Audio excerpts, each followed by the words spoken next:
Romanos capítulo 9, versículo 1. Em Cristo digo a verdade, não minto, dando-me testemunho, a minha consciência no Espírito Santo.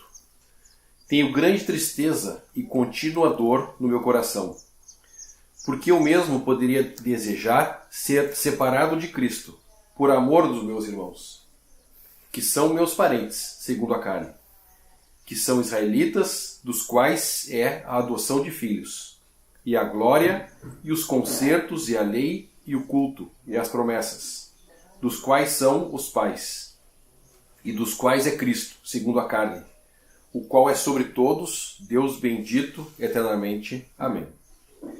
Não que a palavra de Deus haja falhado, porque nem todos os que são de Israel são israelitas. Nem por serem descendência de Abraão são todos filhos, mas em Isaque será chamada a tua descendência. Isto é, não são os filhos da carne que são filhos de Deus, mas os filhos da promessa são contados como descendência. Porque a palavra da promessa é esta: por este tempo virei e Sara terá um filho. E não somente esta, mas também Rebeca, quando concebeu de Isaque, nosso pai, porque não tendo eles ainda nascido, nem tendo feito bem ou mal, para que o propósito de Deus, segundo a eleição, ficasse firme, não por causa das obras, mas por aquele que chama. Foi-lhe dito a ela: o maior servirá ao menor. Como está escrito: amei Jacó e aborreci Esaú. Que diremos, pois? Que a injustiça da parte de Deus? De maneira nenhuma. Pois diz a Moisés: compadecer-me-ei de quem me compadecer, e terei misericórdia de quem eu tiver misericórdia. Assim, pois, isto não depende do que quer, nem do que corre, mas de Deus que se compadece. Porque diz a Escritura a Faraó: para isso mesmo te levantei, para em ti mostrar o meu poder, e para que o meu nome seja anunciado em toda a terra. Logo, pois, compadece-se de quem quer, e endurece a quem quer. Dir-me-ás, então: por que se queixa ele ainda? Porquanto quem resiste à sua vontade? Mas, ó homem, quem és tu que a Deus replicas? Porventura a coisa formada dirá ao que a formou: por que me fizeste assim? Ou não tem o olheiro poder sobre o barro, para da mesma massa fazer um vaso para a honra e outro para a desonra? E que direi se Deus, querendo mostrar a sua ira e dar a conhecer o seu poder, suportou com muita paciência os vasos da ira, preparados para a perdição, para que também desse a conhecer as riquezas da sua glória nos vasos de misericórdia, que para a glória já dantes preparou, os quais somos nós, a quem também chamou, não só dentre os judeus, mas também dentre os gentios? Como também diz em Oséias: chamarei meu povo ao que não era meu povo, e amada a que não era amada. E sucederá que no lugar em que lhes foi dito: vós não sois meu povo, aí serão chamados filhos do Deus vivo. Também Isaías clamava acerca de Israel: ainda que o número dos filhos de Israel seja como a areia do mar, o remanescente é que será salvo. Porque o Senhor executará a sua palavra sobre a terra, completando-a e abreviando-a. E como antes disse Isaías: se o Senhor dos Exércitos nos não deixar a descendência, teríamos sido feitos como Sodoma e seríamos semelhantes a Gomorra. Que diremos, pois? Que os gentios que não buscavam a justiça alcançaram a justiça? Sim, mas a justiça que é pela fé. Mas Israel, que buscava a lei da justiça, não chegou à lei da justiça. Por quê? Porque não foi pela fé, mas como que pelas obras da lei. Tropeçaram na pedra de tropeço. Como está escrito: eis que eu ponho em Sião uma pedra de tropeço e uma rocha de escândalo, e todo aquele que crer nela não será confundido.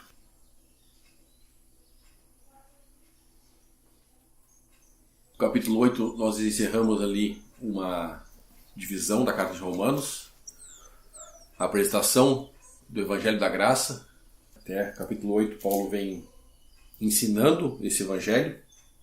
Agora, a partir do capítulo 9, o 10 e o 11, ele vai tratar a parte dispensacional, vai trazer essa verdade dispensacionalmente nos planos de Deus, como que Israel está inserido, né, nos planos de Deus.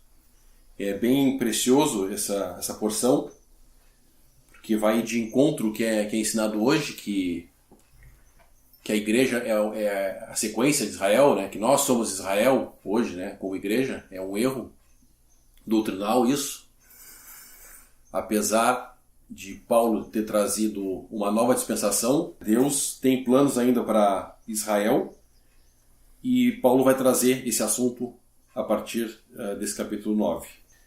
Ele inicia esse capítulo 9 falando do amor que ele tinha pelo seu povo judeu.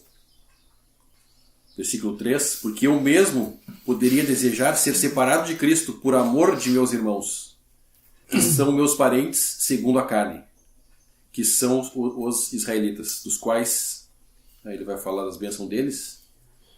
Então a gente estudou o livro de Atos, a gente pôde ver que, apesar de Paulo ter sido chamado para os gentios, ele sempre tinha fazia um esforço para...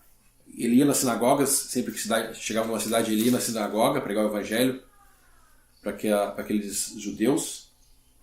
E ele aqui declara, né, esse amor que ele tinha por esse povo que era o da carne dele, como ele fala no versículo 5, né, dos quais é Cristo segundo a carne. E também ele também era, né, desse povo judeu. O irmão compara esse amor aqui para nós poder entender esse sentimento que Paulo tinha. A gente pode hoje aplicar, né, para poder compreender um pouquinho isso, o amor aos nossos familiares que ainda não creem, o amor daqueles que ainda estão enganados. A gente sente um amor, um zelo, uma responsabilidade para com esses. Então Paulo também, da mesma forma, ele sentia essa responsabilidade. Então Paulo declara aqui no versículo 4 as bênçãos dessa nação, as bênçãos desse povo, versículo 4, que são israelitas, dos quais é a adoção de filhos, glória, os concertos, a lei, o culto e as promessas, dos quais são os pais e dos quais é Cristo segundo a carne, o qual é sobre todos bendito eternamente. Amém. No livro de Atos a gente pode ver que os judeus achavam que Paulo estava ensinando contra a lei, contra o que eles tinham recebido de Deus, né? E Paulo vai trazer esse assunto agora, que as coisas que eram para Israel continuam sendo para Israel. As promessas deles, Deus vai tratar com eles ainda. Paulo vai tocar nesse assunto, o sentido dispensacional dessas coisas. O judeu não perdeu essas coisas. Pela rejeição do seu Messias, eles foram colocados de lado. No capítulo 11 ele vai explicar bem isso, ele vai trazer bem esse assunto. E foi introduzida agora a dispensação da graça. E Paulo sofreu oposição em relação a isso. Quando ele chegou em Jerusalém, que aqueles anciãos chamaram ele para ouvirmos acerca de ti que tem ensinado contra a lei de Moisés. E aí eles sugerem que ele faça os votos e tudo, né, quando ele vai a Jerusalém contra a vontade de Deus, né? Ele tinha sido avisado que não era para ir. Era por causa desse amor. Sentimentos naturais, né, que ele tinha por esses judeus, que eram a nação dele. Interessante ali que quando fala adoção de filhos, a gente tem que entender que Deus recebeu toda a nação de Israel, né? Deus era a nação de Deus. A adoção deles não foi individualmente, como nós temos hoje, né? Na dispensação da graça, nós chegar a Deus como filhos, individualmente. Eles foram adotados como nação. Deus pegou Abraão, vou fazer um povo para mim, de Abraão. Eles tinham essas promessas, como ele fala, os concertos, a lei, o culto. Eles têm essas coisas. Mas hoje, por eles terem rejeitado o Messias, eles foram colocados de lado e Deus está tratando agora com a igreja. E desses judeus que recebem o Evangelho da Graça, eles são tirados dessas bênçãos aqui e são colocados em bênçãos melhores, bênçãos espirituais, é a igreja. Aqueles do gentil e dos judeus que recebem o Evangelho da Graça, eles são colocados nessa posição, né, promessas melhores, né? Coisas espirituais, coisas eternas. Diferente das promessas judaicas que eram terrenas.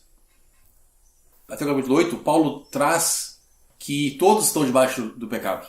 Todos pecaram. Judeu, o gentil e o grego.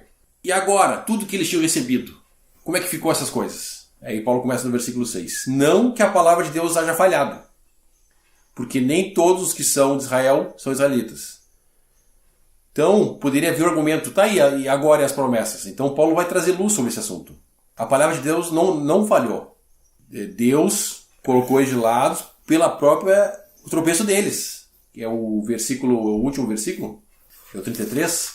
Eis que põe em si uma pedra de tropeço e uma rocha de escândalo. Tudo o que a lei apontava, as promessas apontavam, que era o Cristo, o Salvador deles, que estabeleceu o reino, eles rejeitaram isso na vida do Senhor. Então a palavra de Deus não falhou. Nós sabemos que eles se gloriavam de ser filhos de Abraão. Aí Paulo vai começar a trazer agora passagens que vai mostrar que Deus sempre tratou com eles com graça também.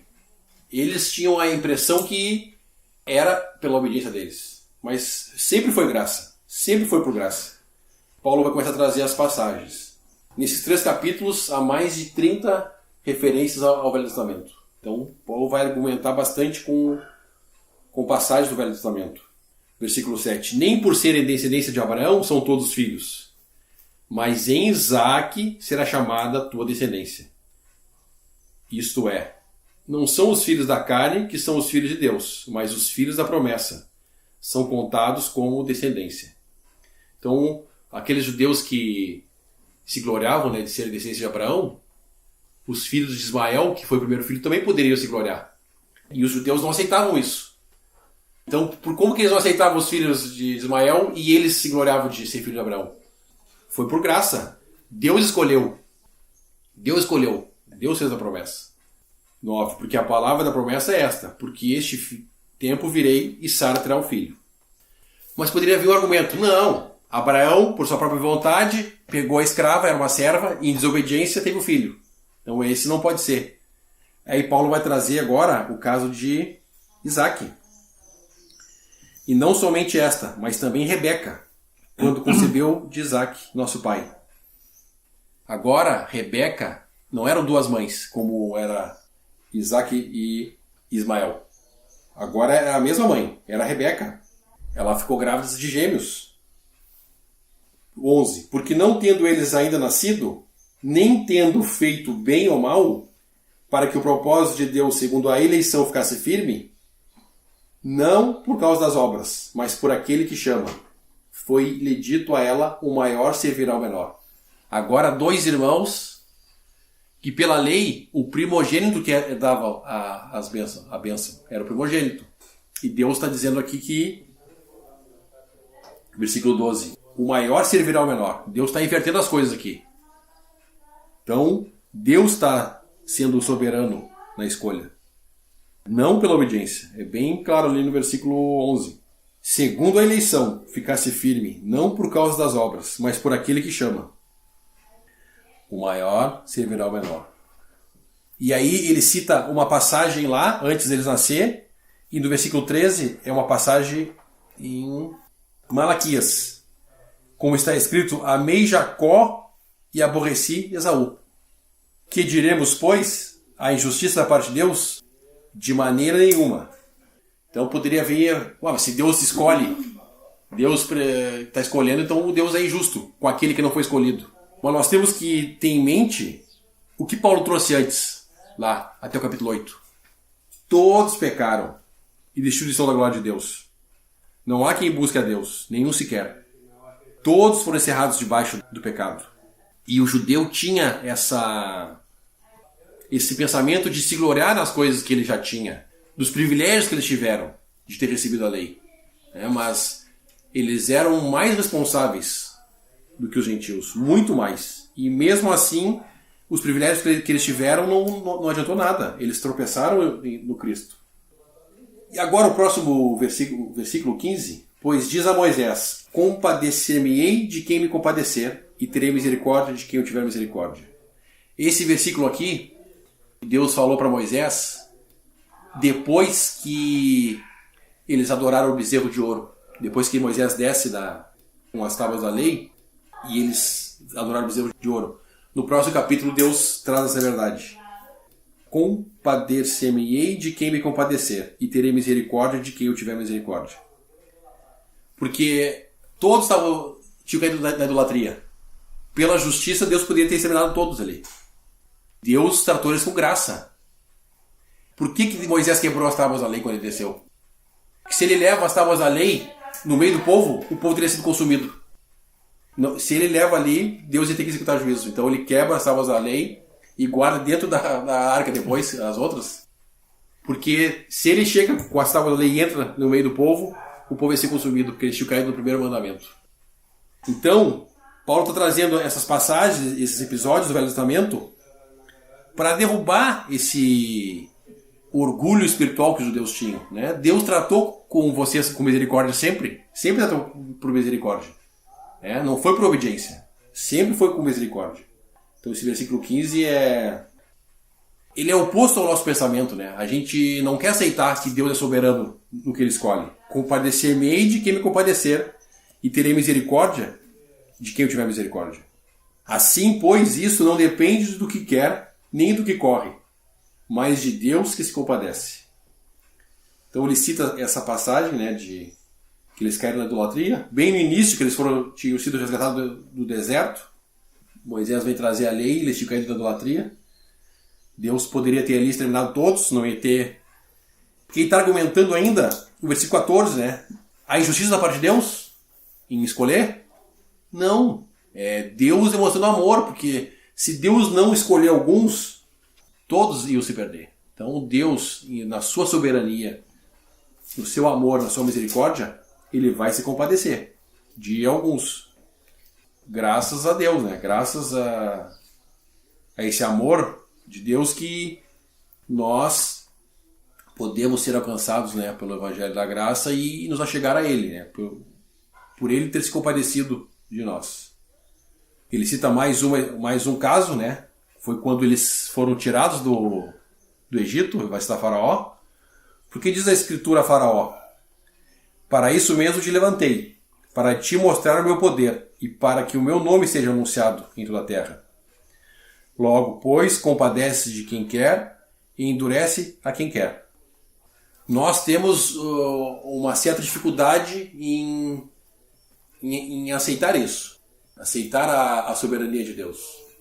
O homem tem uma certa resistência, principalmente o homem religioso.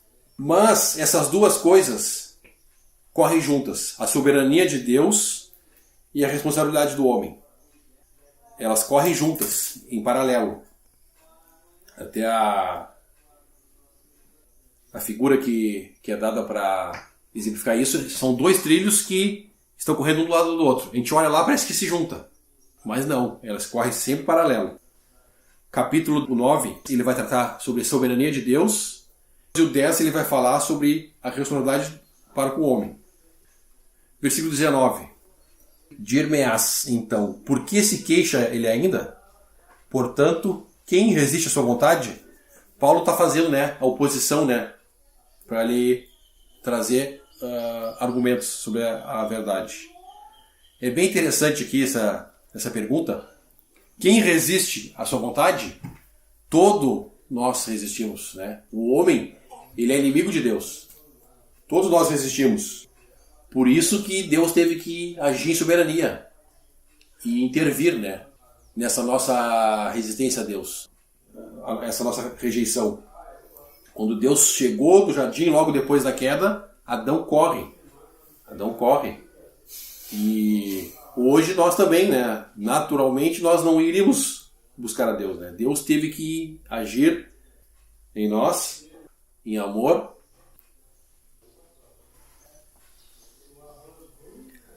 O capítulo nos deixa claro a vontade de Deus, né? A soberania da vontade dele. Como Paulo escreve aqui, que não há falhas na palavra de Deus, né? E está falando ali das escolhas por Jacó e Esaú. Deus, por ter escolhido a vertente de Jacó para a revelação das coisas dele, não quer dizer que deixou Esaú de lado. Aí, porque sabemos no curso da história que os judeus se gloriavam por tudo que eles tinham e colocam em Deus a obrigação de abençoá-los, sendo que eles mesmos tropeçaram no que eles tinham, que era a fonte da bênção deles. Né? Sabemos que quando eles tiveram a oportunidade de tomar a terra prometida, o que eles fizeram? Eles não foram, não pelejaram. Então, sempre efetivando a sua vontade, já tendo a diretriz do que Deus ia fazer por eles. Mas mesmo Deus tendo escolhido a Jacó, vemos durante a história que muitos também não seguiram fidedignamente no que aquilo que Deus havia falado. Nos próximos capítulos a gente vai ler alguma coisa sobre isso, que muitos que estavam ao lado de Jacó, da descendência de Jacó, simplesmente desertaram e no entanto, não são salvos. Mas Deus, mesmo assim do lado de Esaú, olhando pelo lado de Esaú, muitos dos gentios que não conheciam, não tinham a revelação e não foram, por assim dizer, escolhidos, né? Que Deus deu a Jacó, a descendência de Jacó, a revelação. Muitos dos gentios hoje sabemos que são convertidos e creem no Senhor e são salvos. Então, Deus executa a vontade dele como melhor lhe apraz e não devemos contestar isso. E também não é porque ele escolhe alguém para ser usado como um vaso que ele está desmerecendo o outro. É o governo dele, é a maneira que ele tem para conduzir as coisas aqui até executar a sua vontade. Ele vai ter que escolher um caminho, é o caminho da vontade dele, a gente não deve contestar. É errado nós pensarmos que Deus está privilegiando uns ou a outros. E só que também não está ligado à nossa vontade, como ele mesmo fala no versículo 15 e 16 ali. Pois diz a Moisés: compadecer-me-ei de quem me compadecer, e terei misericórdia de quem eu tiver misericórdia. É a vontade dele. Assim, pois isto não depende do que quer, nem do que corre, mas de Deus que se compadece. Então, a misericórdia de Deus... Muitos se flagelam, né? Porque eu tal coisa, faço tal coisa, para atingir a misericórdia. Não é o caminho. Deus vai ter misericórdia conforme lhe apraz e vai executar a bondade dele, o amor dele, a misericórdia dele conforme a sua vontade. Então não fica condicionado ao que o homem pode fazer. Então ele está falando aqui da vontade de Deus, que é soberana e segue o curso sempre, como o irmão falou, 2 túneis, né? Sempre paralela, a vontade do homem e a vontade de Deus. Elas não se juntam nunca. O homem sempre vai fazer conforme a sua vontade. Como o irmão falou de Moisés quando desceu lá com as tábuas da lei, o homem já estava executando a sua vontade, ter alguém para adorar. Eles já tinham a Deus. Moisés falou: vou no monte. Eles não tinham que fazer um bezerro de ouro. Eles não tinham que executar a vontade deles de adorar alguém. Eles tinham que esperar a vontade de Deus. Mas o homem sempre é impaciente e busca colocar sobre os seus ombros a responsabilidade que é de Deus. Então, não devemos confundir essas coisas e dizer que Deus é injusto, como está dizendo aqui. Deus não é injusto. Ele está executando a sua misericórdia a todo tempo, segundo a sua vontade e seu amor. E ele fala dos vasos, né? Então, ou não tem o olheiro poder sobre o barro para fazer da mesma massa um vaso para a honra e outro para a desonra? Tem. Ele é o Criador. Ele faz da criação o que ele bem entender. É o curso que ele fez. E muitas vezes aquele vaso que é para desonra, poderá o Senhor santificar aquele vaso. Nós sabemos disso, que nenhum nasce predestinado à perdição. Ele nasce segundo a vontade de Deus, tem seu propósito na criação. Não há uma predestinação, mas não há uma execução da sua vontade sobre a salvação. É Deus quem dá. Deus que faz essa obra. Até entender que Deus cria uns para a salvação e cria outros para a perdição, isso seria errado, né? A gente pensar, acredito que isso pode ser. Não precisa corrigir, mas acredito que seria errado pensar dessa maneira. O Senhor está executando a sua vontade e se o desejo dele é que todo homem se salve, então não há uma predestinação para a perdição, né? Vamos pensar por esse lado. Né? Que o Senhor cria, muitas vezes o vaso está sendo desonra ali, mas A vontade de Deus é que ele venha se salvar, entendeu? Ele vai se purificar. E é através da obra de Cristo, sabemos. Então seria um pensamento errado, acredito que dessa maneira pensarmos que Deus cria uns para a perdição. Deus não cria nada para dar errado, vamos dizer assim, por assim dizer. Assim como os judeus, ele escolheu um povo para ele. Esse povo é meu. Mas o que eles fizeram? Tropeçaram. Eles, por si mesmos, tropeçaram. Porque se eles seguissem o curso conforme a vontade de Deus, o que eles teriam? Teriam sido cumpridas as promessas a eles, teriam aceitado o Messias e o curso da história seria outro. Há esse ponto aí que a gente tem que considerar. A questão toda em relação aos judeus é que eles não aceitavam a introdução dos gentios na bênção. Em Atos 22, quando Paulo ele é preso, que ele vai falar, ele começa falando em língua hebraica, no versículo 1, ó, varões, irmãos e pais, ouvi agora a minha defesa perante vós. E quando ouviram falar em língua hebraica, maior silêncio guardavam. Então Paulo vai relatar o que Deus tinha feito, né? Por que ele estava anunciando agora aquele evangelho da graça? E eles ouvem Paulo falar, versículo 20, e quando o sangue de Estevão, tua testemunha, se derramava, também eu estava presente e consentia na sua morte. E guardava as vestes dos que o matavam. E disse-me, vai, porque hei de enviar-te aos gentios de longe.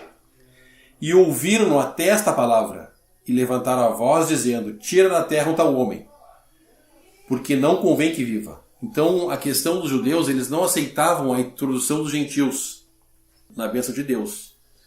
Mas, como a gente já tem entendido, né, os gentios não iam entrar nas promessas e nas bênçãos deles, né? Os gentios iam entrar no Evangelho da Graça, um povo celestial agora. E os judeus não aceitavam de jeito nenhum isso. Eles eram resistentes ao que Deus queria fazer. Então Paulo vai trazer esses argumentos. Olha, Deus quer tratar com misericórdia agora com os gentios, como ele sempre tratou com vocês. Então Paulo trouxe os argumentos. E da mesma forma que Deus se compadeceu de alguns dos judeus, alguns realmente se converteram. Lá no versículo 31 e 32 a gente tem luz sobre isso. Mas Israel, que buscava a lei da justiça, não chegou à lei da justiça. Por quê? Porque não foi pela fé. O problema todo é por fé. O Darby traduz pelo princípio da fé. E isso, né, a fé é dom de Deus, né? É na soberania de Deus que ele vai atuar em nós, para nós poder receber a palavra de Deus, receber essas verdades, receber a salvação por fé.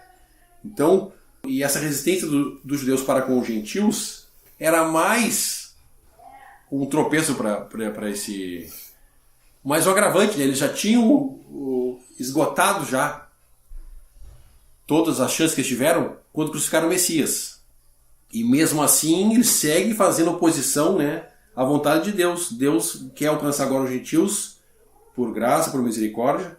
E Paulo vai trazer, né, esses versículos aqui, penso eu ainda, né, conectado com a introdução dele lá, em amor a esses judeus, né, que conheciam a palavra. Eles podiam não ter o exercício, né, com a palavra, mas eles conheciam isso aqui que Paulo está falando, né? Não era coisa nova para eles. Ele é uma coisa que eles estavam acostumados, eles liam a lei nas sinagogas, né? Então, o judeu ele era ensinado nessas coisas desde pequenininho. E esses argumentos que Paulo traz, né, em amor, tentando alcançar esse judeu que está endurecido, que fala que endureceu o faraó, mas o faraó teve a chance de... Moisés falou, larga o povo, que Deus quer que eles vão adorar no deserto, né? O faraó teve a chance. Depois que o faraó estava endurecido, Deus vai lá, endurece o faraó com um propósito: em ti mostrar o meu poder e para que o meu nome seja anunciado em toda a terra. Então, todas as coisas têm um propósito. Os vasos de desonra vão ter um propósito. Eles vão glorificar a Deus também. Vão glorificar a Deus. Apesar de nós não entender, Deus vai ser glorificado nos vasos de misericórdia, no versículo 23, para que também desse a conhecer as riquezas da sua glória, nos vasos de misericórdia, que para glória já dantes preparou, os quais somos nós, a quem também chamou. Não só dentro dos judeus, mas também dos gentios. Né? Os vasos de misericórdia, os vasos da ira, Deus vai ser glorificado nos vasos da ira também. Vai ser glorificado. Como ele foi em Faraó. Quando Deus executa juízo sobre o Faraó, mostrar o meu poder e para que o meu nome seja anunciado em toda a terra. É interessante, né? Porque se Deus se apresentasse apenas como amor, amor, amor, nós poderíamos ser levados a pensar que não vai haver juízo. Mas não, Deus deu amostras que é necessário um juízo durante todo o Velho Testamento, ao ponto máximo de executar juízo no seu próprio filho na cruz. Então, o juízo foi necessário. Tem o irmão citou, né? Deus quer que todo homem se salve. Deus deseja isso, Deus quer isso. Deus manda pregar o evangelho a toda criatura. O evangelho hoje é anunciado a todos os homens. Ninguém ficou sem testemunho, como nós lemos nos primeiros capítulos de Romanos, né? A criação dá testemunho de Deus.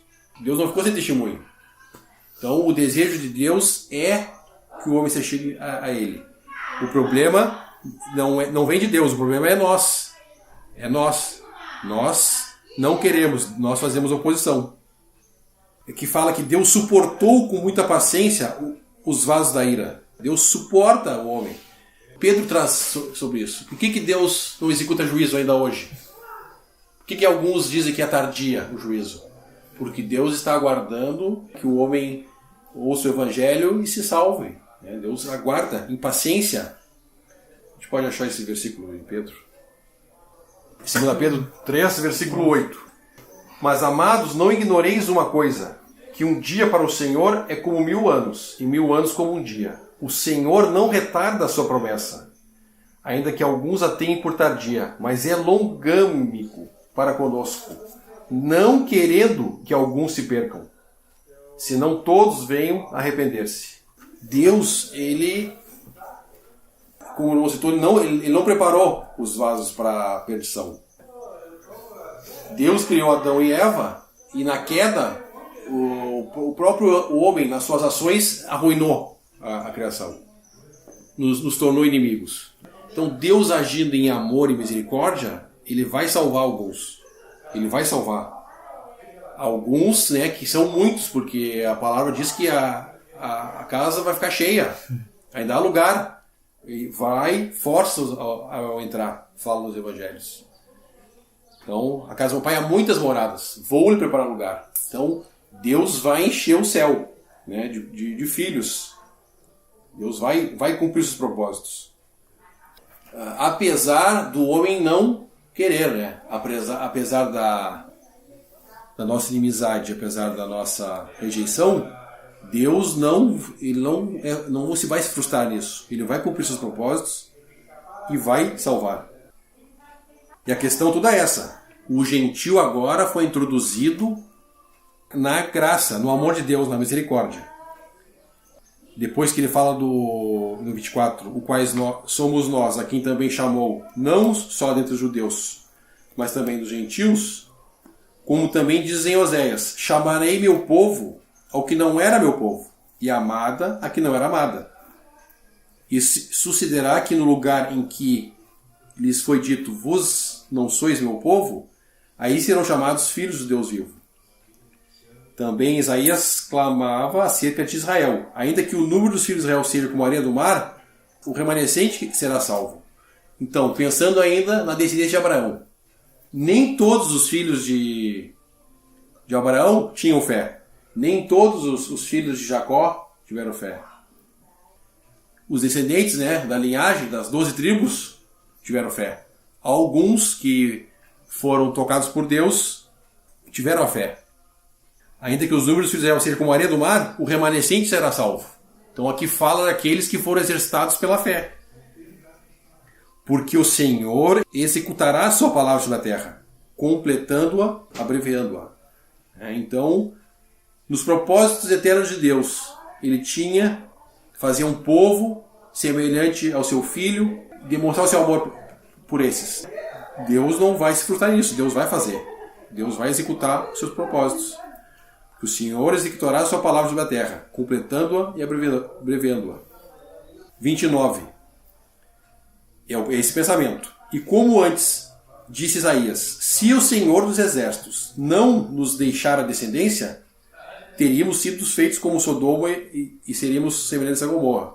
Se Deus não tivesse intervido, mesmo nesse que era o descendente de Abraão, era juízo sobre todos. Mas Deus, em amor, deixou descendência. Separou alguns, né, que se achegaram a Deus por fé. É interessante esse princípio, né? Ele está presente em todas as escrituras. Desde lá de Caim e Abel, né? Ele está presente nas escrituras. Caim agindo, né, na sua vontade, fez obras, e Abel agindo por fé. Esse princípio ele está em todas as escrituras, né? Fé. Que diremos, pois?